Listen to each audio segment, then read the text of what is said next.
What's going on, you guys? Welcome to the Remake podcast. This is your host, Cristopher Zamora. Welcome to the show. So today, guys, I wanted to speak to you about the game called Silent Hill 2.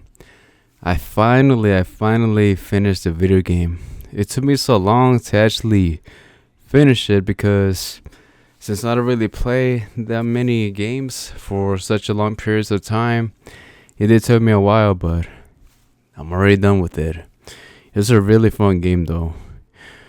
Maybe the best game I played this year, but it was good. It's about this guy named James Sunderland. Supposedly he got a letter from his dead wife, supposedly. And supposedly she died like 3 years beforehand. And so like 3 years later he went to this town called Silent Hill. This town was supposedly like the last town that they both ever saw each other. And like that town was supposedly like her was supposedly his wife's favorite place to go to. And so they 1 years later it came in to him on the mail. So he went to go visit that town, but it seems like that town has been deserted for such a long time. It's so weird because if you go to a town, you're definitely going to see people around, right? But there were just only a few people on that town, and it was covered with fog all around. Now, James Sunderland, he actually sees other people on there. He sees a little girl named Laura. I forgot the lady's name. And he also sees this man named Eddie. Probably he might be like in his teens or so, in his late teens. But yeah, he did see these people and he sees these creatures as well.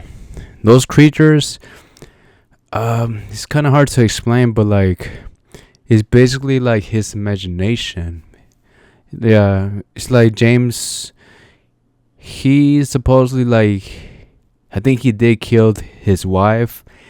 And like depending on what ending you got on the video game, you'll get face to face his wife or Maria. Maria is like the alternate version of Mary. Maria is like what James Sunderland thought about what Mary could have been. Like that's like her alter ego supposedly, and that's what James like thought about her. In a way, she actually did die because like she was sick. And the ending that I got, guys, there's multiple endings for this video game. The one that I got was called the Maria ending, which was supposedly the hardest one to actually get. I don't know how is that even possible, but yeah. Supposedly like on my playthrough, I did everything like to actually protect Maria, because there's some several games like beforehand that I had played that you need to protect the characters, the side characters with you. Like for example, Resident Evil 4, the latest one that came out last year, you played as Leon Kennedy and you had to protect Ashley from getting harmed, right? And I thought like it was the same thing, the same aspect that they were going for Maria. Supposedly, like if you're not protecting Maria, you kind of like lose points, and that probably might not get you the ending for Maria. So yeah, it was kind of strange to be honest. Not only that, but also like when they went to the hospital, there was this like one part where Maria, she didn't want to continue and that she needed to rest. I went back to the room that she was on so I can see if she was okay. And there was actually a scene there. I wasn't really expecting that at all. And like if you get that scene, then probably you might actually do get the Maria ending, which was insane to be honest. Because I searched this up on YouTube and I didn't even know that there were multiple endings. There are probably like about 6 endings. There's 3 new ones for the New Game Plus. Like if you replay the video game, you're definitely going to get a different ending. than the one that you previously got. Well, it mostly like depends on how you actually play the video game. If you stare like at the letter that James got from Mary, also like the knife. Yeah, it's just so strange, but that's kind of cool in a way because that means that the developers they took their time on this video game, like to make it so unique, and they actually did a really good job, man. Even like the monsters and creatures that you face, they're very creepy, to be honest. What the characters represent, I'm not really gonna go into it, but like they have a deeper meaning for James, to be honest. Like the little girl Laura, Eddie, even Maria herself. But like I already explained it to you, what Maria is supposedly is. It's like the alter ego for Mary. James goes to this town because, like I said, he did kill his wife, and depending on how you play and like go with the story, there's this one hand that James feels sorry for killing his wife. He just feels regret, or like the Maria ending that I got. Supposedly, he's just gonna keep on going to that town over and over again, depending on who comes out from what James thinks about. So yeah, that's pretty unique how they actually developed this video game.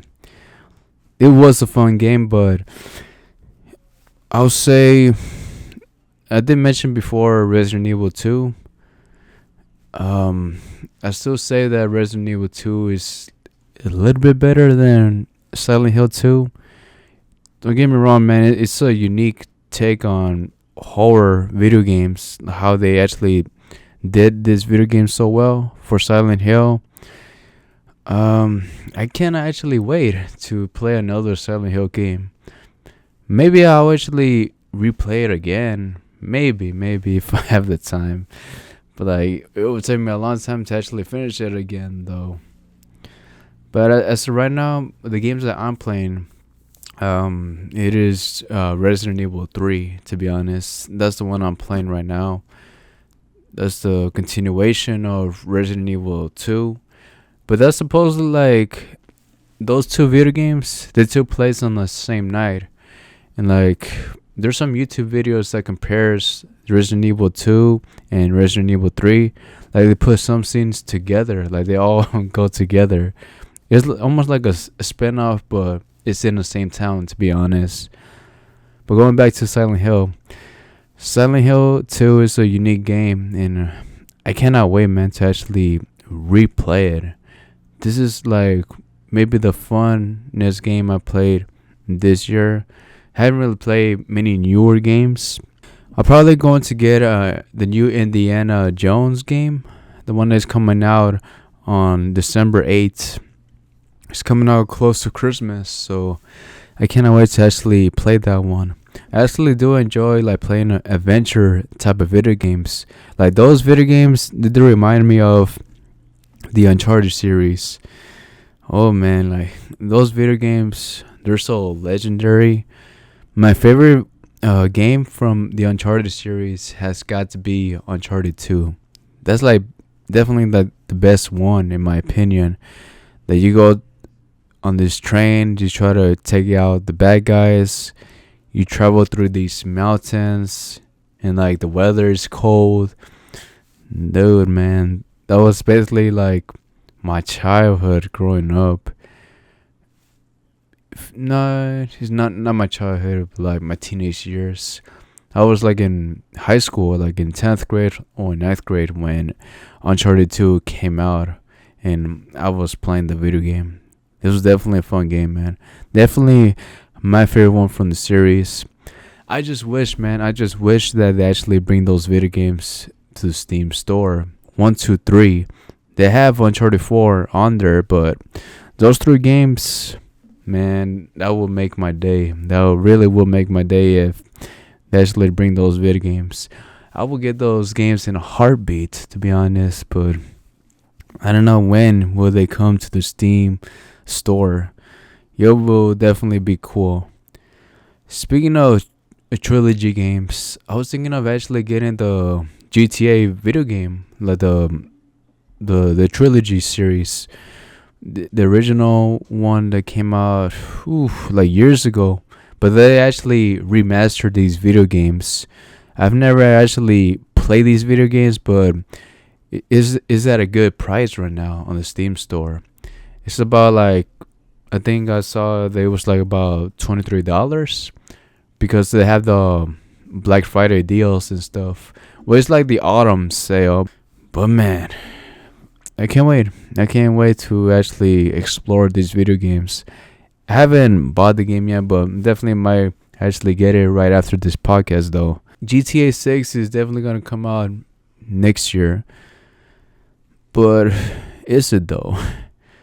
There's a good chance that it might actually be delayed, but like Rockstar doesn't really delay their video games now, don't they? I think they have never really delayed their video games. They actually stick to it and actually stay with the days to actually announce their video games. Like, for example, The Last of Us Part 2, it kept on getting delayed so many times. I think probably they tried it at least 3 times to actually get this game to people, but Jesus, it took so long until they actually saw that the video game it got leaked.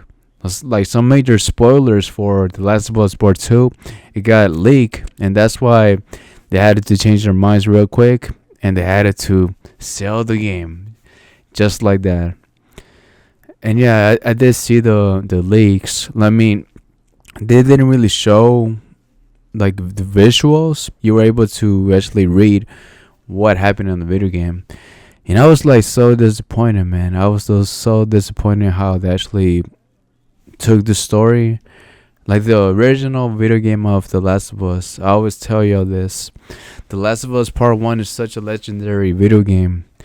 It's definitely one of my favorite games of all time, but The Last of Us Part 2, it just took that story that they had for the first game, and they just went the wrong direction for that game, man. So disappointing, and how they actually handled the TV show, it was just different, and it's just not the same. They have potential to actually make it good for the TV series. They can actually make 2 to 3 seasons for Part 2 video game. Maybe like 2 more seasons for that TV show. But who knows how they actually will take care of it though. That TV show for The Last of Us, it is going to come out next year. Supposedly like in spring 2025. But we will see how that actually turns out. Don't get me wrong, some parts do look good, but lots of people will be surprised what will happen for this story. Let's see how they actually handle it though. And yeah, guys, I think that is it for this podcast. Hey, thank you so much for listening. If you guys did made it this far, make sure to actually follow this podcast on whichever platform you are listening to it. If you are listening to it on Spotify, YouTube, make sure to follow it. And also recommend this podcast to a friend or a neighbor that actually likes listening to stuff about horror stuff, pop culture things, and combat sports. Maybe they will enjoy this podcast as much as you do. And yeah, guys, again, thank you so much for listening. Take care and live to the fullest. Bye.